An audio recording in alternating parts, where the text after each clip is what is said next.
আমরা সবকিছু শুনবো, জানবো, আমরা শিওর হবো, তারপর এখান থেকে আমরা আর এখানে যেটা বলবে সেটা আমি ডাকছি, হ্যাঁ ওনারা আসবে, আপনাদের সঙ্গে কথা বলবে, সবকিছু আমরা ক্লিয়ার করবো, তারপর এখান থেকে আমরা এর আগে আপনারা ভুল করবেন সেটাই আমরা নিব না। আমার বাচ্চাকে বাইরে থেকে শহরে থেকে কত টাকা আমরা মাসে খরচ করছি, মাসে 40,000 টাকা আমাদের বাসায় হয়। আমরা ওটা মান করি, আর আমার মেয়ের ক্লাসে থাকি, আমরা ওটা মান করি।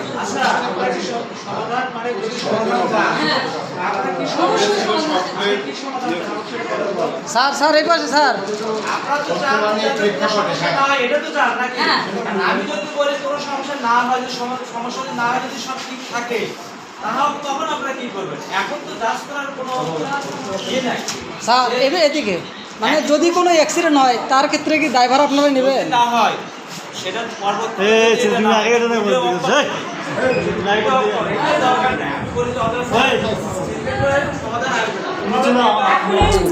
নেই।